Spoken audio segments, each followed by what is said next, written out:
Good morning or good afternoon, whenever you are watching this or listening to it. I want to thank you for taking the time. I'm Edgar Elshar. I'm a clinical professor at University of Pennsylvania. I was the former director of the postgraduate of periodontics at NYU. I've been enjoying doing that YouTube and this podcast for the last year, and it's been very successful thanks to you. But what I want to talk to you today is a succession for what we've talked about before about the importance of oral healthcare. With that, let me start, and I'm going to emphasize today on how important it is to do the oral examination in the dental chair the right way, and how to detect oral lesions, and that falls under the oral medicine, which is part of our specialty.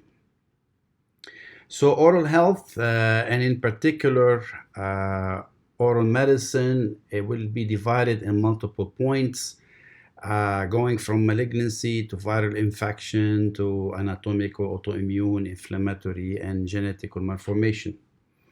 So before we go further, let's start with the oral examination because that's the point that addresses everything. And with that, I'm going to play for you a couple of clips of how we do it.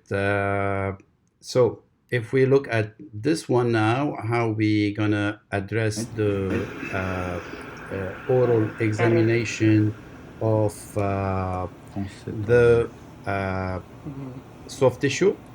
So we do the palpation inside and we extend them to be able to see if there is any lesion that is or something that it shouldn't be there. You really need to palpate and explore the folds nicely, and then you ask them to do the gagging and then sticking the tongue to see the sides of it. So that is one part of it. The second part will be to palpate the floor of the mouth, and you can see this is a way of touching the floor to feeling if there is any hardness or something that doesn't feel right. And thirdly, we do our periodontal probing. Periodontal probing is an art. It's not to be taken lightly. The positioning and the walking of the probe around the clavicular of the tooth is very important. This is not something that is unusual.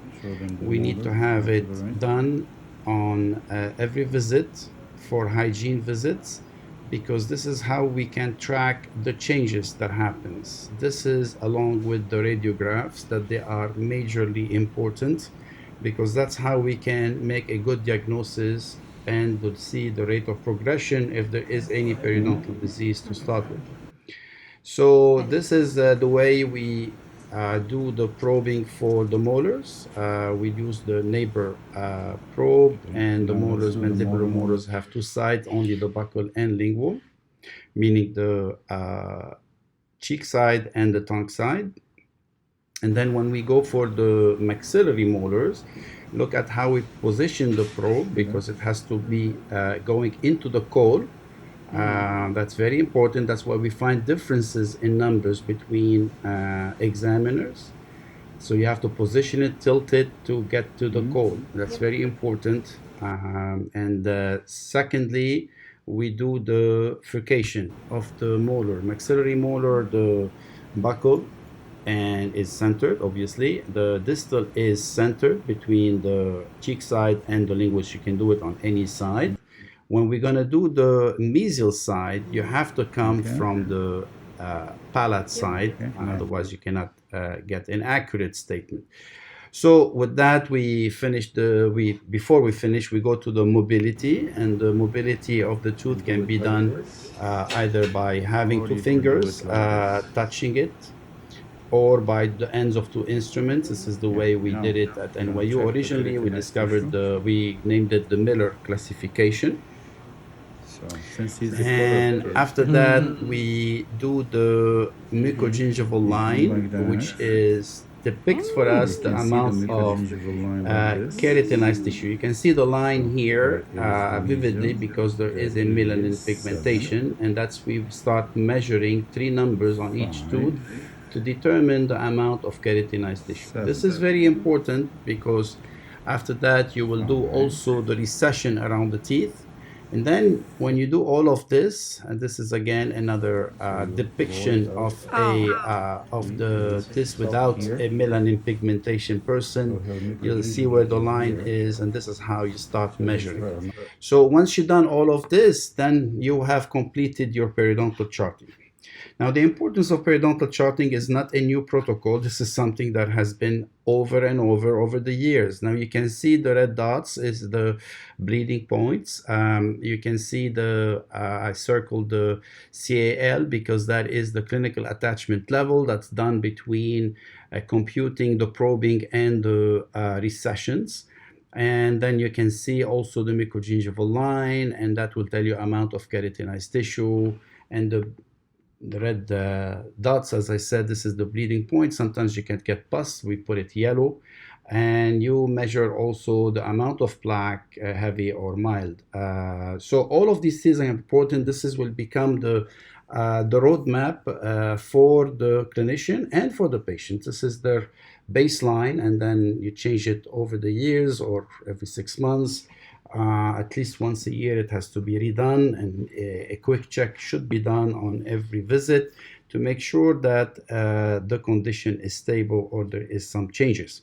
So these are the important things. Unfortunately, recently in our expansion of our practices, we noticed that these protocols have not been followed, and we are implementing them again. This is a normal thing. This is what I trained many residents to do. This is what's the right thing to do, and we are doing them for the sake of the patients. It takes time, it's labor intense, but it doesn't matter. This is what is important, and that's we are as healthcare providers ethically bound by it. So moving along, we go to the oral medicine, and this is when we look at any lesions in the mouth. So when I was preparing this, I noticed that I have over 1,742 images that I collected in my 25 years of private practice. And so I'm going to start by talking about anatomical or genetical malformation. This is on the lip, you can see those dots. These are freckles. This is nothing wrong. This is the anatomy. And the patients that have them have to be very aware that when they go to the sun to have some lip balm to hydrate the lips, because if you don't, you can get with actinic cheilitis. And actinic cheilitis can reverse itself if you treat it immediately with the lip balm and sunscreens, but it can also stay, and then you have to go to the dermatologist to have it treated. Or this gentleman came to me a long time ago for a soft tissue grafting. I noticed these patches of redness, and that made me a little bit suspicious. They're on one side, so I looked at his face, and it's more difficult because that's a patient that has a dark skin. But if you look carefully, you can see the pattern of redness here, the burgundy, and that is what we call the Sturge-Weber syndrome, known as port wine stain, and that can be across all races, and this is a malformation of vessels that's going to be very detrimental if we were doing a soft tissue grafting on this particular patient. Here, this is a hemangioma. That's an excessive hemangioma on the tip of the tongue. The patient has been living with it. That is risky, but you can have all sorts of hemangioma on the lips, on the tongue, on the cheeks, and they can be harmless. It's like a varices in your vessels. Sometimes they need to be removed. This is an unusual hemangioma. This patient is a young lady. She was having a lot of bleeding out of the blue when she was eating. And then you look at her clinically. She has a healthy, yes, triangular teeth, some recessions, but nothing to suspect an inflammation or an infection. So I took a CBCT, and that's why it is important to accept the fact to have radiographs in the dental chair. This is something that has been constantly a chronic debate that we're having with the patient. We can't figure out what you have unless we have x-rays. So when we look at this on a higher magnification, you can see that she has a malformation. Usually we have a what we call a nasopalatine here. It was way up. Instead of being here, it was way up, and all of this is the extension of it, and that was creating for her this bleeding. This should be treated by a sclerosis, injecting of sclerotic material inside, or even excised to reduce the amount of it. Let's move on to the inflammatory, and this is mucocele. This is a saliva that is coming out into the soft tissue, and it creates this excessive amount. When you excise it, you can see this bubble of salivary glands, and they are very recurrent, very difficult to remove. You have to be very delicate on removing it. This is another example of petechia. This patient can have either deficiency in vitamins or iron. It turned to be that he was going through hemodialysis. Or you can have ulcers due to medications. And this is a very common nowadays. If you look at the amount of medication that can create it, it's staggering. If you have rheumatoid arthritis, you should expect them. If you have actually cardiac medication, like blood pressure medication commonly used, they can lead to it. Losartan is a very commonly used medication. So also the anti-angina, psychiatric medication, antidepressant, fluoxetine and lithium, AIDS therapy to a certain extent. So with these, also we have covered quite a bit. So we can look at this one here, and this is also an inflammation due to whitening strips. This is also caused by the medication that comes with those over-the-counter strips. And here you can see also on the floor, it created this discoimation that are peeling, but there is nothing underneath them. Or you can see here on the neck, it's more vivid, more aggressive. So this is why, whitening should be done in a dental office, because to avoid these injuries that can happen. This is an excessive mouthwash use that you can deplete and ulcerated the outer layer. We worked with her on stopping this excessive mouth rinsing and the overbrushing. And you can see it healed very nicely. This is another thing that very commonly seen. We call it pyogenic granuloma. It's an excessive one. The patient was pregnant on top of it. So it's a foreign body that gets lodged inside between the teeth, and that can lead you to a inflammatory response of such a nature. You shouldn't have wait till that moment. You should do it earlier to avoid this kind of excessive growth. This is also during an Invisalign treatment, which is a straightening of the teeth with the trays. And you can see there was some trauma on the soft tissue, lodged some foreign body that was cleaned and healed. This is actually what looked a little bit interesting, and that's why I put it in. It looked like a growth of soft tissue, harmless. We call it fibroma, but when we did a biopsy of it, and it turned to be a peripheral odontogenic fibroma, which is very unusual. That means you had a dental structure that were there, I guess, from an earlier extraction. This is another sign of pyogenic granuloma. We take them very seriously, and that area or everywhere needed to be removed. You have to be very careful with these. Don't sleep over it. This is actually very interesting. I thought in my differential diagnosis that this is kind of a wart, and the patient was basically in a very dire oral hygiene situation. We cleaned her and we took an excision of it, and it turned to be actually fibroma with inflamed tissue. So again, fibroma is an excessive tissue. We don't need to leave them alone like this. Rather, we need to treat them. Here you can see that with the diversity of our population that we have, we are seeing a lot of things that come from different places of the world.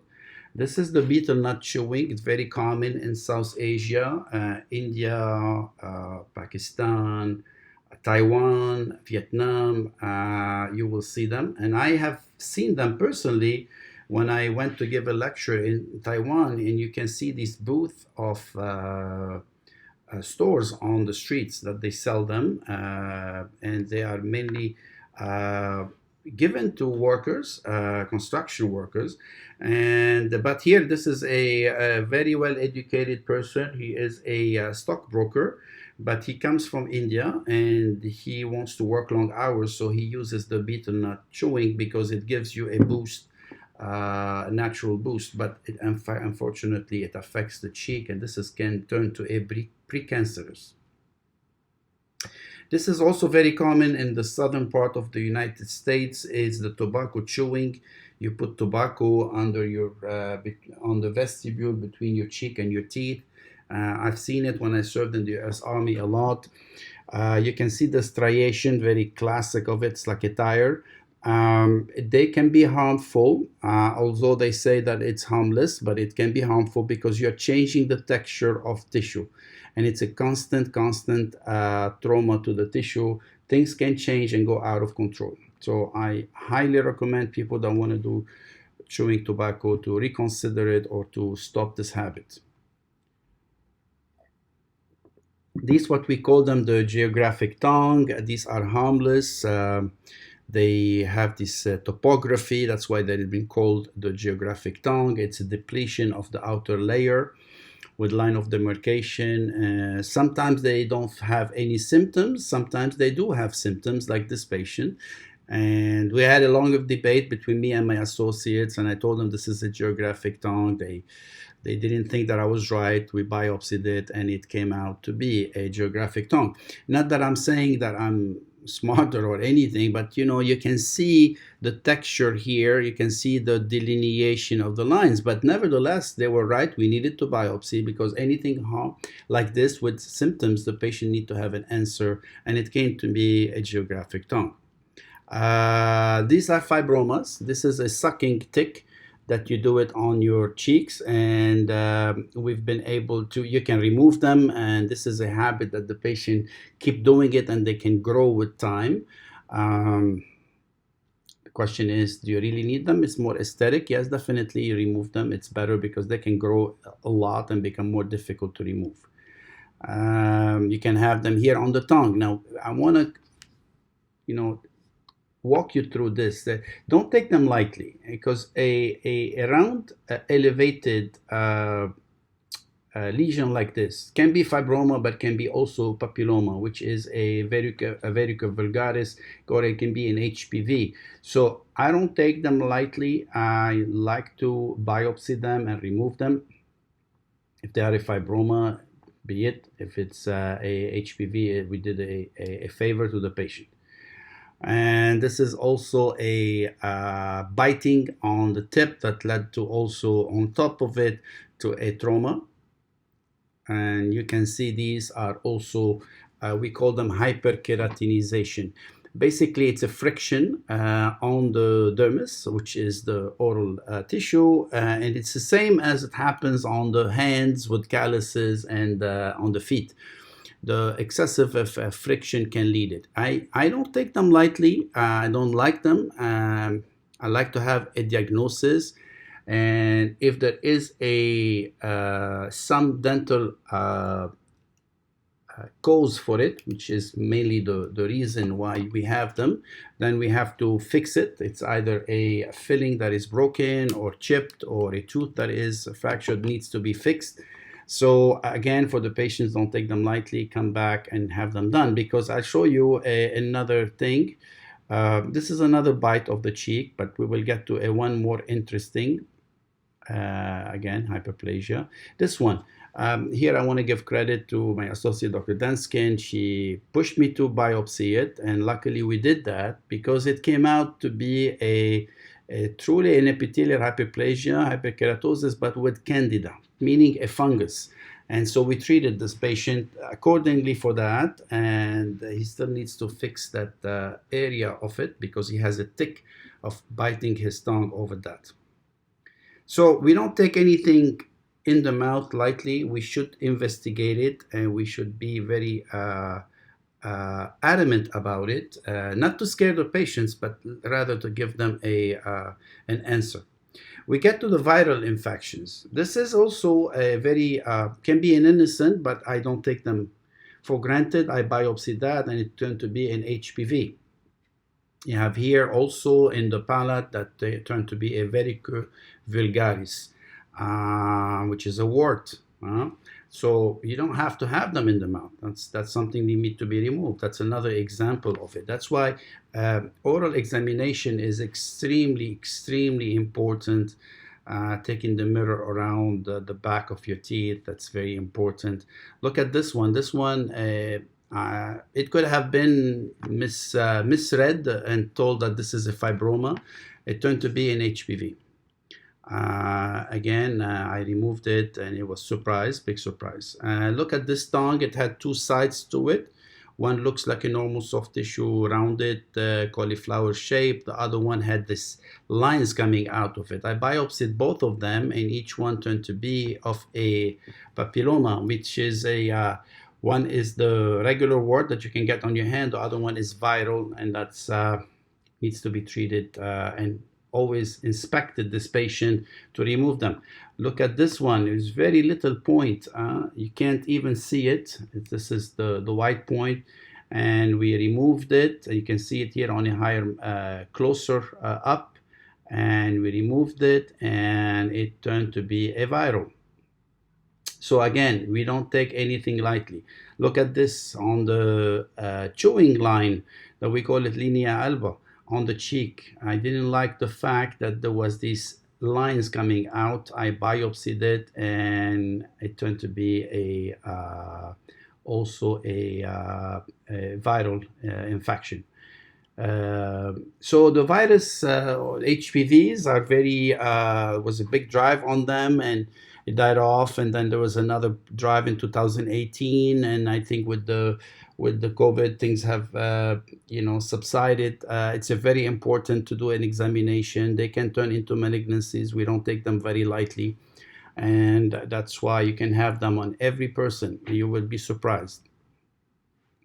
And this is the lines of them. You can see them on the cutaneous, meaning on the skin, and you can see it in the mucosa. Mucosa can be the oral cavity or the vaginal cavity or the anal cavity. So these are all the same, unfortunately, and you can have them. This is to do an immunodifferentiation after you do the biopsy. It's not really needed. All you need to do is every time you see them, you just remove them. And here you can see in one patient we had three things. One, we had a trauma to the cheek. Here we have on the soft palate a saliva gland. That's the trauma on the cheek. And this is also on the other side. He had an ulceration due to herpes. This is a ulceration due to a coalescence of multiple herpeses. This is the black hairy tongue due to plaque and bad oral hygiene with caffeine. So we'll move to fungal. Fungus are very common to see them in the mouth. You can see here with a wearer of a denture. You can see them here with a fully dentated patient. That means he doesn't wear a partial denture, but they have a change in autoimmune condition or taking medications. A lot of the COPD, they give them these inhalers, and sometimes it creates those things. This is another very rare, but this is a histoplasmosis. It can be very, you can call it also sometimes it can be a Kaposi, sarcoma Kaposi. So we don't know what it is until you do a biopsy. It turns to be a fungus. So we move on to the autoimmune, and this is a big umbrella, and that is something very, very common with patients. It embodies a lot of different category. It can be a ulcer. It can be also related to the derm of the patient. So biopsy is very important, and biopsy and accurate diagnosis are very important. So in that umbrella, you can see there is multiple of them. We see a lot of lichen planus, mainly in the mouth, and some pemphigoid. So with that, let me share with you what I have seen over the years. Now, the treatment is simple. It's actually a steroid that you apply it on them, either orally or you put them on the lesions.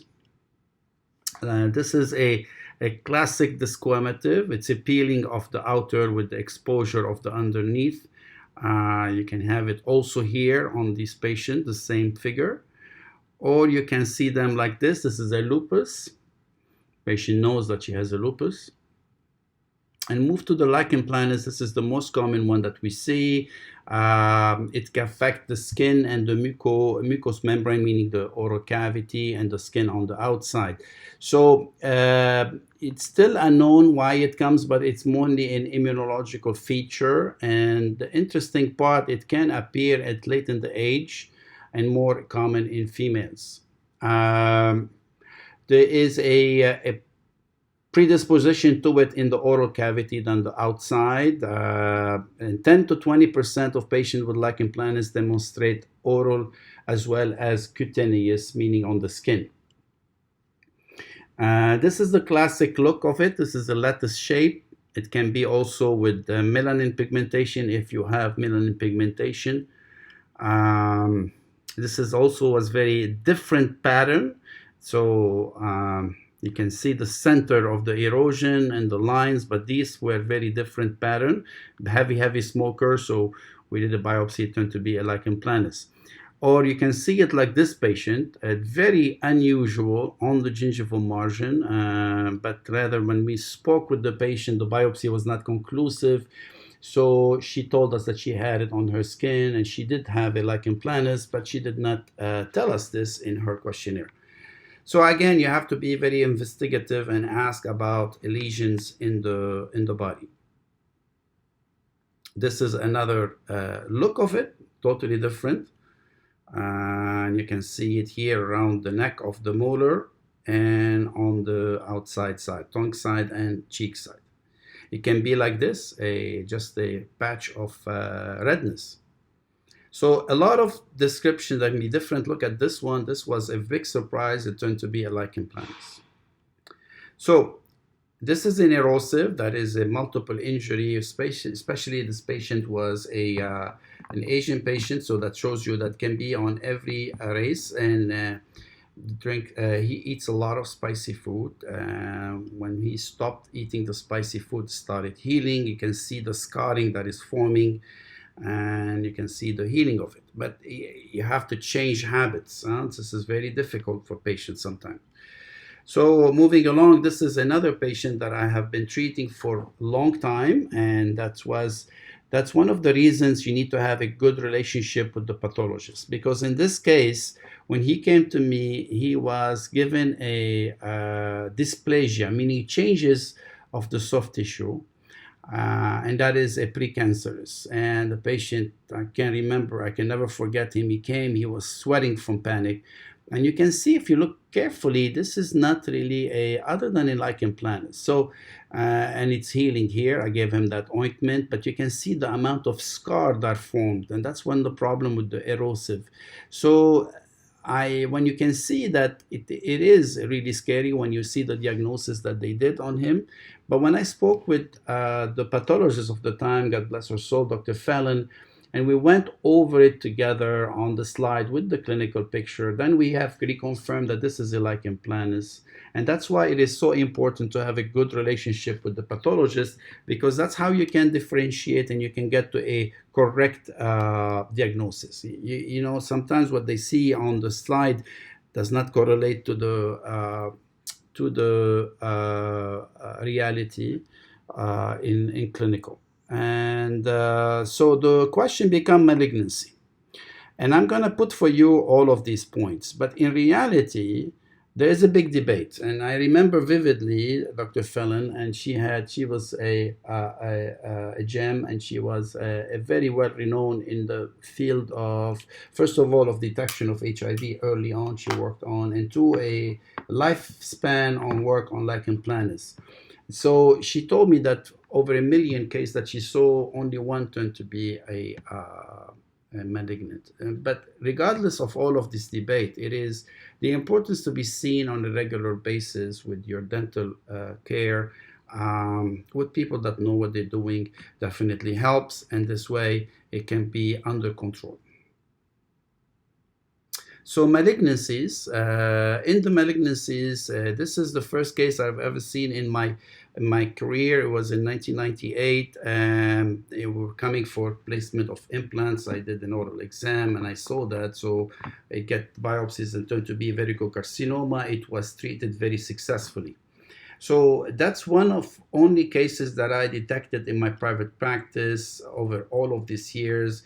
Here, when you see, this is one that when I was director at NYU and we published this case, that's why I'm using it. This was a melanoma, and it was misdiagnosed until it came to our clinic. And we biopsied it and turned to be a melanoma. And you can see that it was extensive all around the maxillary arch, meaning the top arch, and you can see it inside. It's very bad, and the oral surgery wanted to do a maxillectomy, meaning remove the whole maxilla. My student at that time, my former resident at that time, Dr. Castaño, he was very adamant on trying to find another solution. So he contacted NYU Longon, and they had immunotherapy, and they were happy to take this patient and do it for him. And it really turned this patient around. He was a migrant, comes from Mexico, worked here 6 months and leave. We treated him. He turned to be successfully treated at NYU Longon. And then we were maintaining it and following him up. Fortunately, when you go to dental schools with the change of students, it can fall under the crack, and I don't know the longevity after the gentleman graduated in 3 years, because he followed him for 3 years. I hope everything is fine for him. But these are the two things that I have seen in my career. So hopefully oral cancers are not that bad, but we have a lot of other lesions to worry about. And that's why it is important to have a regular checks and get treated properly and examined properly to have a good baseline to follow up the checks with you. So I like to finish it with this quote: the only way to do great work is to love what we do, and that by Steve Jobs. So I want to thank you for listening and watching, and that was a pleasure to be with you, and I hopefully this will be very helpful for your career and for your health. Thank you.